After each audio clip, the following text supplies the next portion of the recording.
Well, hello and good evening from Incheon International Airport, also known as that big airport right next to the massive South Korean city of Seoul.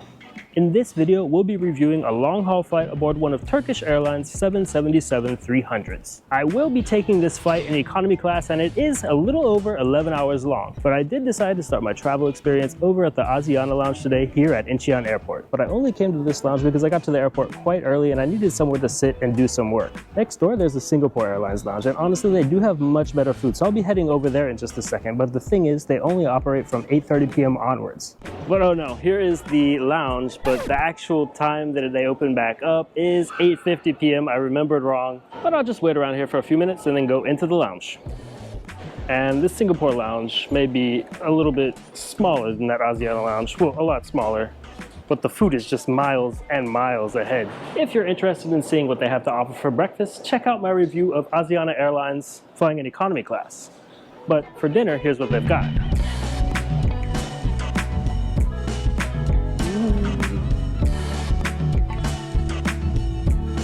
There's also a ton of hot plates here.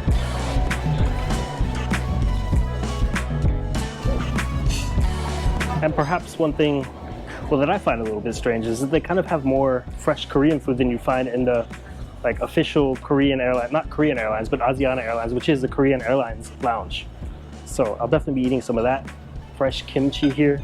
Oh wow, octopus ceviche. Singapore Airlines does a good lounge. Unless you are in Singapore and you go to their gold lounge, which is a little bit disappointing. Oh, mocktails. Can I do Chris Fizz, please? Yes, please. Thank you. There's really all kinds of nice stuff in this lounge, and the fact that you can go to a bar and have someone actually make a drink for you just makes it an even nicer experience. And you know, stepping on board an 11-hour flight, it's not always the best idea to drink alcohol. I mean, you do you, but I'll do me, and that means I'm drinking this mocktail. So I'm attempting to keep it relatively light for this long flight, 11 hours.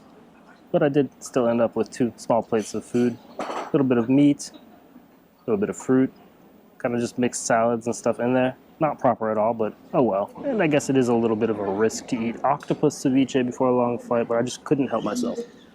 But as to be expected in the Singapore lounge, everything, including this mocktail, is very good, very high quality. I do have to question their designating this as pastrami. I might call it cured beef of some kind. It's not pastrami, but that's okay because it's quite good.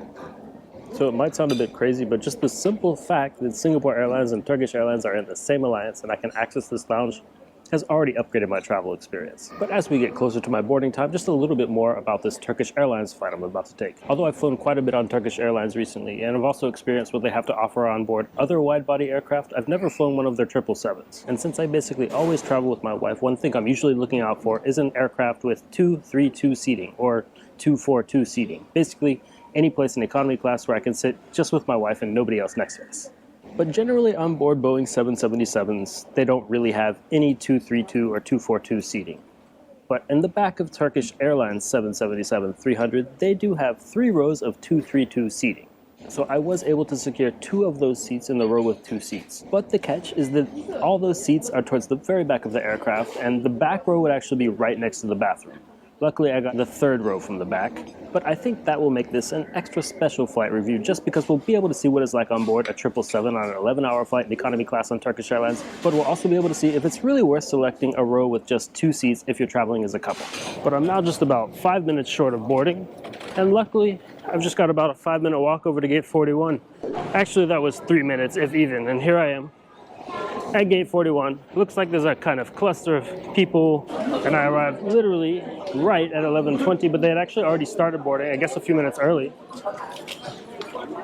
And you can see that Boeing aircraft just sitting over there. It's been sitting here for quite a while today, but it did fly in from Istanbul, and now we're just going back to Istanbul basically. Kamsa Hamida. And this is a rather large aircraft, one of the largest Boeing produces. But behind it, you've got that A380. This is just a monster. It makes it look less large. But here we are. They've got the first class, business class boarding jet bridge, and then the economy class boarding jet bridge that I'll be in today. But although I'm flying economy class, I do like to think of these 2-3-2 rows as a kind of upgraded, perhaps, similar to premium economy class experience, considering Turkish Airlines doesn't even have a premium economy product. But here we are at the aircraft, so let's go on in and see what it's like. Hello. Despite having boarded through the economy jet bridge, I did still get to pass through the rear part of the business cabin. But of course, the seats I'd selected meant I needed to head all the way to the very back of the plane. Since we'd boarded pretty early in the boarding process, my wife and I had no issue getting our 40-liter Osprey backpacks up in the overhead bins. Well, I've made it all the way back to the back of the airplane. A few observations. This plane smells kind of like kimchi or something. I don't know if it was sitting in Korea and there was some kimchi being stored on board before. That doesn't really even make any sense because it flew from Turkey. It smells like kimchi here. I don't know why. And second observation is that it's like really, really hot on this airplane. So maybe they just turn the AC on and someone has kimchi, but the smell will go away. Let's see. So in the meantime, while the rest of the airplane boards very, very slowly, or maybe it just seems that way because I'm sitting all the way in the back, I'm going to take off some of these layers because it's burning hot on here. And the plane is now fully boarded and the safety announcements have been played in both Turkish and then later English. But since they started boarding so early and boarding went relatively fast, we're just sitting here waiting a few more minutes until we head out to the takeoff runway. But it only took about 5 minutes of sitting in this seat to be completely sure that it's not the ideal seat for an 11-hour flight or even a 9 or 7-hour flight. In fact, just a few weeks ago I flew aboard a Turkish A330, which had these exact same kind of older seats, and it really wasn't that comfortable. It was about a 9-hour flight. So I don't think anything has really changed here. It's maybe even worse legroom than my last flight, to be honest. And the guy in front of me is not reclining right now, so if he does recline, then it's going to be like the screen of my head unless I recline. That's basically the situation aboard any Turkish Airlines aircraft that has these older seats. And plus, with these really old footrests, it just feels really outdated to sit here, and well, they're not the greatest seats for long-haul flights. For like a shorter 3-hour, 4-hour flight, it's totally manageable, but I can already tell you for 11 hours, I'm going to have to get up at least every 2 hours just to like stretch my legs and change positions, basically. One other thing I did notice that's not so positive upon boarding is this aircraft is not entirely clean. I mean, there's just like crumbs, from the last passengers kind of left on board around. But half of that is just that this seat is really old and all the upholstery is, it's just really outdated. But I don't want to be so negative about Turkish Airlines right now because there's some nice stuff here too. There are a lot of amenities on board this aircraft in economy class. Basically, you've got your typical long-haul stuff like some headphones. We'll test those out a little bit later. And there's a blanket, which I'm not sure if I'll use or not. Plus, I've got the pillow just right behind me right now. That's actually helping out with this relatively uncomfortable seat, to be honest. And then they've got this kind of updated amenity bag. Last time I flew Turkish, just a few weeks ago, they had a different decoration on their amenity bag. And to be honest, this looks really nice to me.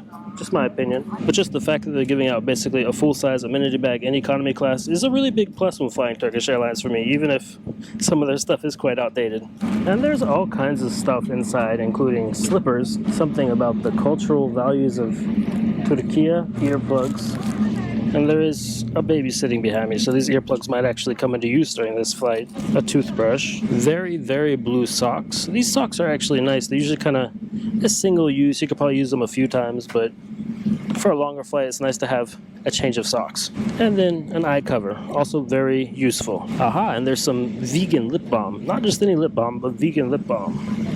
I don't know what that means, to be honest. But anyway, I'm definitely taking this bag home and maybe even going to travel with it. It feels nice.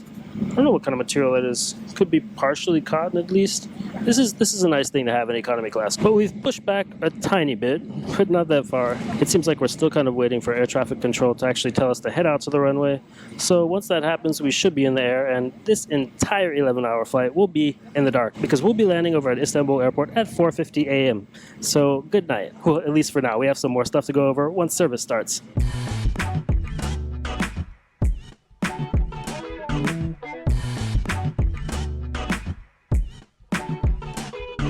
And we are now airborne and seems like well over 10,000 feet, though they just turned the seatbelt sign off just now, which could be for one of two reasons. There was a bit of turbulence upon takeoff, but we're also flying right next to North Korea at the moment, so there might be some regulations. I'm not sure on that. But the second that seatbelt sign popped off, the crew did come around and hand out menus, which is the first time I've ever seen a menu handed out aboard a Turkish Airlines flight in economy class, no matter the length. They give it to you in Turkish, Korean, and of course English. So after checking out the menu, it looks like there's basically a Turkish option with like hummus and grilled codfish and stuff, or a Korean option.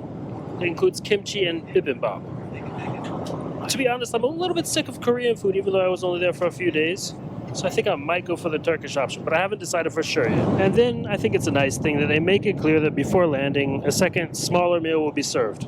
Although for an 11-hour flight, it could really just be a second full meal. But okay, what they're offering looks like seasonal fresh fruits, assorted cheese, scrambled eggs with tomatoes, and butter and jam. So far this flight is looking like it could turn out to be pretty decent, and I'm really tired, so there's a chance that I might actually sleep on board an economy flight.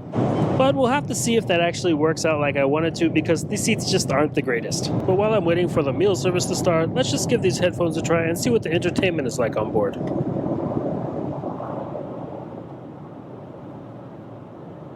But I will say, I don't really watch that many movies, but it seems like I've seen almost every movie they have on offer here.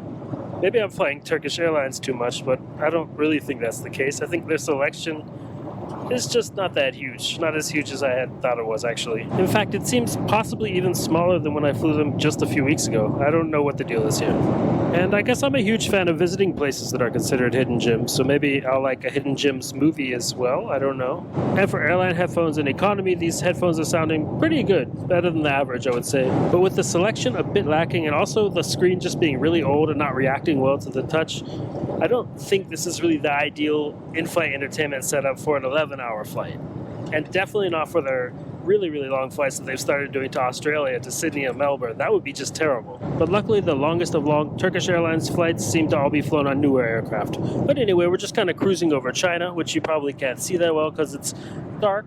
And it seems like the service should or might start soon or not. A bit unclear still, because we are about almost an hour into the flight now. But in other news, something has definitely bit me on the ankle. I don't know if it's like a mosquito on board or what, but that's quite strange because there was no itching or bite before I got on board, and now there's itching and a bite. So hopefully the itching just stops, as it sometimes does, but if not, it's always good to be prepared with whatever you deal with bug bites and injuries with. So for me, that's some Band-Aids, some rubbing alcohol, and perhaps a little bit of like tea tree oil. But although the in-flight entertainment is definitely nothing to write home about, it is nice that Turkish Airlines offers some free Wi-Fi usage to status holders. So as a Turkish Gold status holder, I'm able to get 400 megabytes for free. Could be unlimited for everybody, but that's something. And I decided to go for what kind of is the Turkish option, I guess. There's hummus involved, there's some coleslaw, a brownie for dessert, and some codfish.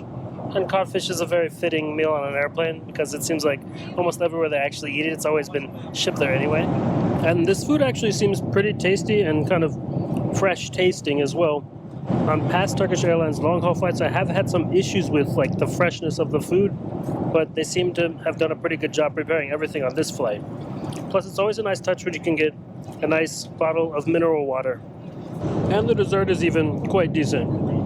Definitely like nothing super special, but for an economy meal, it's definitely edible. And so far, the service on board has been, well, brief, but quite good, I would say. And they are just dimming the lights over here about 2.5 hours after takeoff, and I'm just going to make a little stop over at the bathroom, and then it's probably going to be night-night time for me.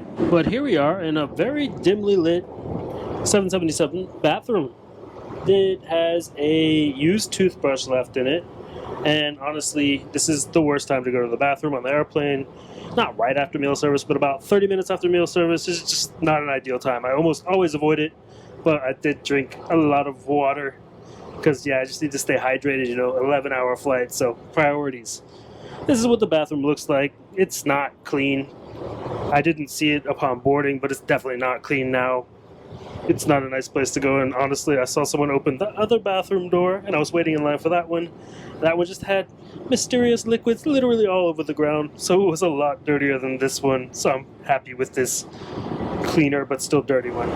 But for a wide-body aircraft, it's still a little bit of a small bathroom. It doesn't feel spacious to me, not really. And it's a bit weird that it's so dimly lit in the middle of the night. But although the bathroom is unacceptably dirty, there are a few nice touches in it. You get some body lotion and some eau de cologne. And that feels a little bit premium somehow when you're all the way back here in economy class. And I just don't want to put my camera down on this dirty surface, so I will not be showing you how I wash my hands or anything. But I will be heading back to my seat and hopefully at least taking a nap. But luckily the dude in front of me is being nice and not leaning all the way back. So, night-night. And in a welcome but also surprising change of events, there's only 2 hours left of the flight, meaning that I've slept for a little bit over 6 hours. I mean, I've basically slept through half of China, Mongolia, all of the Stan countries, Azerbaijan, and now I'm flying over Georgia. The country, not the state.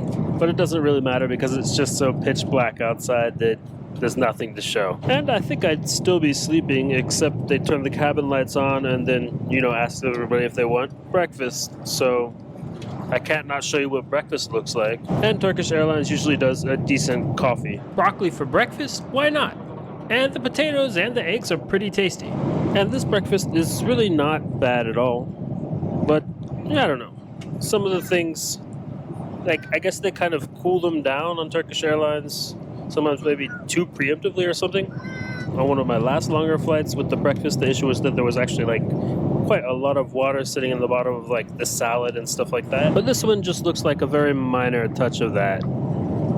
But as far as everything goes, everything is edible. And as usual, I didn't show with dinner, but Turkish gives you their scented hand wipes. So I'd say I lucked out a bit and was able to sleep for a little bit more than half of this flight, but that's not really going to be the norm on every Turkish flight. The only thing Turkish Airlines really does consistently is always give you a bit of an unpredictable experience. This was one of the more acceptable flights I've taken with Turkish Airlines for sure. There were certainly a few weaknesses with the onboard product that they have to offer that we've gone over, but if I'd had someone sitting in front of me that would fully recline, or I hadn't been able to start my trip at the lounge in Seoul Airport, my experience would have been much worse. But even if all the seats in the economy class on this plane are just quite outdated, actually in the business class too, it's the same story. Selecting the right seat really can make or break a trip with Turkish Airlines, even if everything else is quite a mess, which it could be. Or it could also be great. You kind of just don't know with Turkish. If I were stuck in a middle seat way up there, I wouldn't be so happy. And I don't think you'd like sitting there either. But just going on this experience, I'd feel pretty positive about booking another long-haul flight with Turkish Airlines. But of course, it really just depends on the kind of deal that I can get and what other airlines on the route that I'd be flying would be offering. And for this flight and the other flights that I booked on the same ticket, I got a pretty solid deal. It wasn't the best airfare deal I'd ever booked or anything, but all in all, I paid a little bit over $700 to fly from Berlin, Germany, over to Phuket, Thailand, and then about a month later, I'm flying back from Seoul, South Korea, over to Vilnius, Lithuania. But as for this Turkish Airlines experience, it's probably a little bit better than the very average of long-haul economy flight experiences, to be honest. But there is definitely a bit of a cleanliness issue. I wouldn't say it's to any kind of extreme. It's actually kind of comparable to many of the other airlines that will be charging similar prices for the tickets. Often the cleaning crews, especially not at the hub airport, do a pretty bad job. But I mean, often there will be really quick turnarounds and the cleaning crew won't have that much time on board to actually clean the aircraft. I think in this case they did have quite some time though, at least 6 hours. So if anything, I'll take my little bathroom visit as a reason as to why not to go to the bathroom right after everybody has had mealtime. So I would say Turkish Airlines on a long-haul economy is neither here nor there. But we are just about to start our descent into Istanbul Airport, and I will have about a 3-hour layover over at Istanbul Airport, and then a much shorter flight aboard a narrow-body aircraft.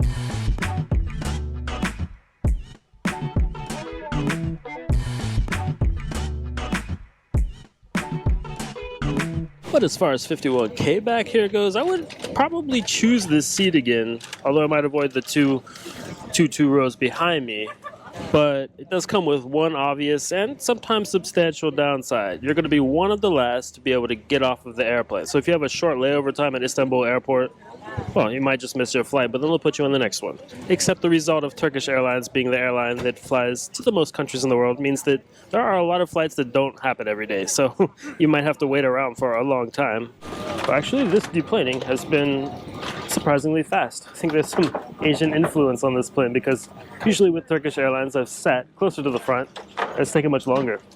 About 5 minutes in total since we pulled up to the gate. Goodbye, thank you. Thank you. There are really a ton of economy class seats on this flight. And you can see the business class, and they do of course have their Thank you. signature chefs in the business class, but Well, I'll just have to review it. And an international connection over here at Istanbul Airport means almost always a long walk, reaching the end of the travelator. But luckily, if you hold Star Alliance Gold status or are flying business class or any of that kind of stuff, you can go through really quick because they have a priority line that almost always seems to be completely empty. Now they do have a special short connection security screening thing, but the annoying thing about it is that often your gate will just be like right below where you just walked after you do a huge circle over this way.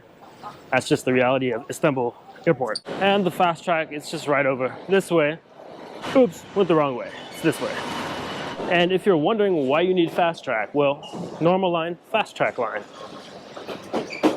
But anyway, I sure hope this look at what it's like to fly Turkish Airlines on a long-haul flight aboard their 777 was useful for you.